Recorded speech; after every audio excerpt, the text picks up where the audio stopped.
The things that you said that you've been called out on, specifically in regards to like women driving, as a matter of fact, are just generally untrue. There's no empirical evidence to back up those claims, which is why you resort to anecdotes quite frequently and say things like, oh, well, it's just common sense, right? It's just your personal opinion. It's my personal opinion based on my personal biases of my life experiences. And my experiences, men are better drivers than women. That's fine. You can derive your truth from an internet study on a bunch of different things. The truth of life is the truth that you experience as an individual. That is the only truth that we all live within. You live within your truths, I live within my truths, because these are the truths I've experienced as an individual. Backed by anecdotes, right? Or your own personal opinion backed by anecdotes from your own personal experiences. Now, your own personal experiences are oftentimes going to be incorrect and not close to the reality. That's why there's an entire field of statistical analysis. That's why we do empirical, that's why we rely on empirical evidence when we're making decisions. Why? Because we all carry a bunch of personal biases. And when we analyze situations, we do not have enough scope to grasp the entirety of the situation. First things first, there's lies, there's damn lies, and there's statistics. I'm sure you've heard that from Mark Twain. That's the first thing. The second thing is that you can derive your truth from an internet study on a bunch of different things. The truth of life is the truth that you experience as an individual. That is the only truth that we all live within. You live within your truths, I live within my truths, because these are the truths I've experienced as an individual. If certain things happen to you over and over and over and over and over again, but the truth on the internet says it's not true, that doesn't mean that your experiences are any less real. Welcome to the TIP Network, where we help you level up self-improvement and sprinkle of sarcasm. So if this is sociological statistics, yes, you can fit data to a narrative and you want to argue that narrative. Right. But that's all I gotta say about that part. So what do you take? All right, so what's your whole take with Andrew Tate saying what he's saying? So first of all, I'm a fan of Andrew Tate. All right. I think that he's been like running the internet, running the algorithm, running YouTube the last, let's say, easily the last month. However, you got to call it out. Like, we spend countless time saying facts over feelings. We spend countless times just saying the evidence shows.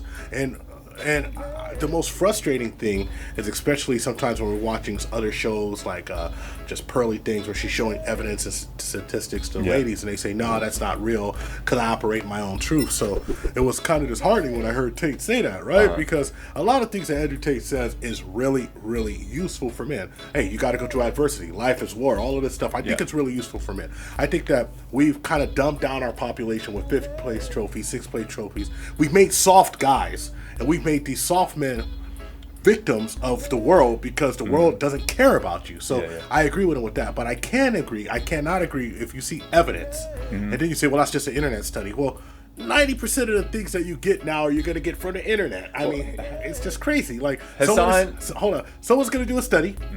They're going to put it on the internet. So if that's the source of truth to a lot of things, now you have to vet those. But still. Okay. But the thing is, Hasan brought the study from insurance companies. Insurance companies use that data to charge you more, and men are more notoriously known to be driving. Accidents. Yes. To drive faster, to be more aggressive. To drive unsafe, to drive aggressive. A matter of fact, that was participate in road rage incidents all across California. My insurance was more expensive than my sister's insurance when I was younger. And I was just like, why? Like, I remember getting insured when I was 16, I got insured. It was astronomical, and I'd never been in an accident. I haven't gotten in an accident since then. It was astronomical. My sister's insurance, and she was 22, it was a lot less. And I was like, and she drove worse than me, so I understand what he's saying. Because, you know, there are incidents where somebody who's a horrible driver, or, you know, the stereotypical, they can't park. And bringing in the Asian stereotypes. Oh yeah. Don't write it in the comments though. We're trying to work this out. An old black Chinese woman driving. Wait, what?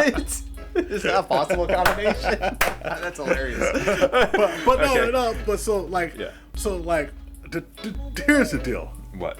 Piker came, or Hasan Wanabi, and he's, first of all, he's Cenk Uyghur's nephew from the Young Turks. Who happens to be an independent news on par of MSNBC and CNBC. They get far more views than MSNBC. Okay. They get far more. They probably get views like Fox News on the internet, maybe even more, right?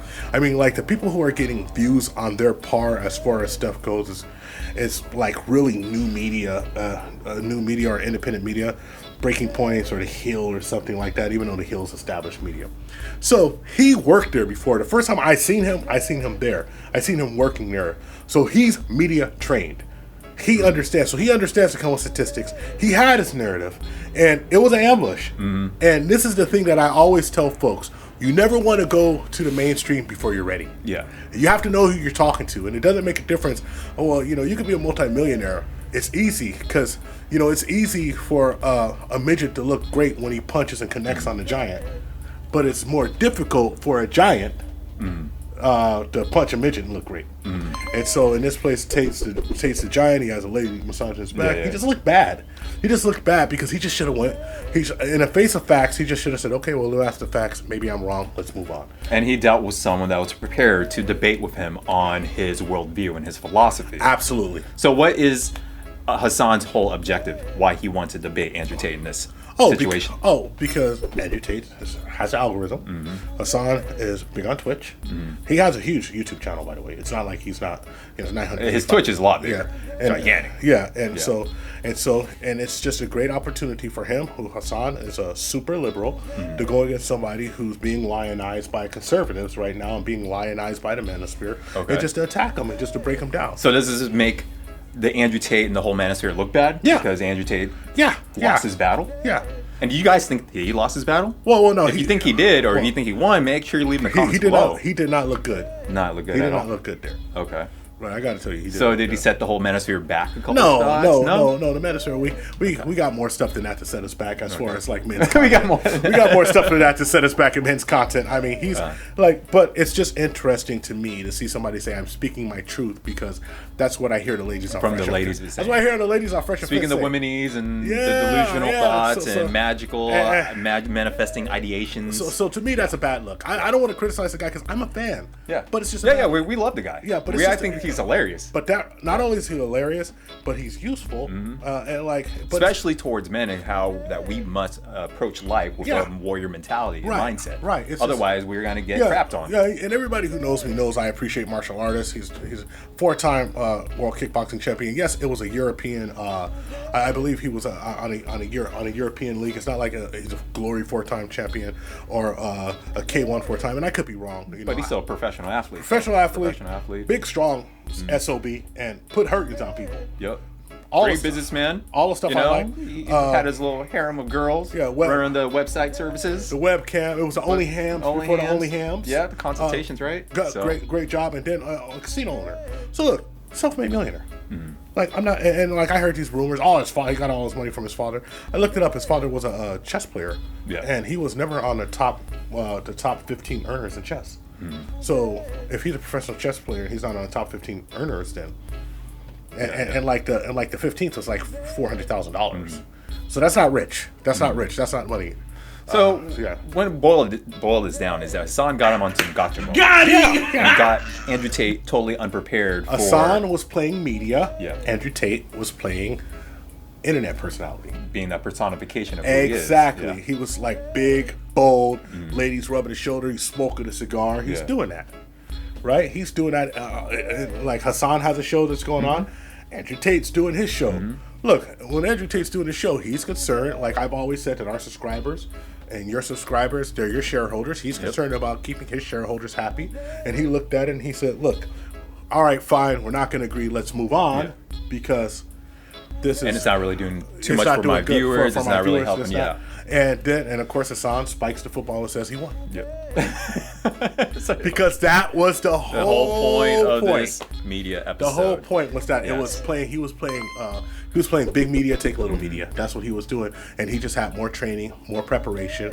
And Andrew probably looked down and says, "I don't care about this guy. Well, who's this guy? He's not rich like me. He's not doing like I'm doing." He's actually probably kind of rich. Maybe on the level of Andrew Tate, but he definitely is got some money behind him. But besides the fact, he's probably just saying he's not. Yeah, but he doesn't even know who he is. Yeah, he doesn't know who he is. So if he doesn't know who he is, he's going to assume that, like, it's, So I'm going to back up Andrew Tate in this one particular area. How dare you? No. Is that he does makes it known on many different podcasts that he does play up his image a little bit. That he does personify a character. Because if you actually listen to what he's saying, he's like, all right, when it comes down to today, a guy should be monogamous. That he should be loyal to his girl. Right. And that he shouldn't be sleeping around doing whatever. He says he's a one-woman man. He's a one-woman man. And he actually talks about love between men and women. Right. So kind of like with Kevin Samuels, everyone was looking at the superficial message, but they're not going deeper down. The superficial message is entertainment. The only reason why we know about these people is because it's polarizing. Because they're entertaining. That's it. Because you're trapped in this YouTube algorithm and you gotta hack the algorithm. It is what it is. Right. Because actually, if you go on his Andrew Tate's Twitter, he has his whole Wuhan like story that he does. He does basically like short stories for men. Yeah. So I mean, it's it is what it is. Shout out to Lisa Bossy Cake Redfield DM period and Omega Supreme with cheese. And, so if you want to join, hurry up and join. And of course, we have our Patreon too. Patreon members, which is Miss Rojas and Flossberg. Yeah. And so we will have more exclusive content. We are developing that. So anyway. Yeah. And where they can follow you at? You can follow me on the gram at I am Gorilla1. You can follow this guy at ScottT with 3 E's. Yes. We're not trying to drop too many E's. Anyway. Yeah. We're dropping E. We're dropping E. Do we call it D? Where the ladies at? Y'all still call it E? Forget it. And of course, if you join the TipTube, you can hit us up at any of our social medias. It's all consolidated at Tip Network, THPP Network, and we will record you a personalized video. Welcoming you to the Polite Savages. And what's the question? Hey, so yeah, who won? Who won this battle? And who won? Hasan or Tate? Yeah, who won? Hasan or Tate? Let us know and ask yourself one burning question. Why the hell are we standing up like Alvin Preach? No. Can you handle the tip? Boom. Booty in your face. We're out. Peace. This is the Happiness Podcast. I'm Grover. Oh, yeah, it's my turn. I'm Scotty. This motherfucker right here, boy. Leave your comments and like and subscribe on YouTube. Booty in your face. We found true happiness.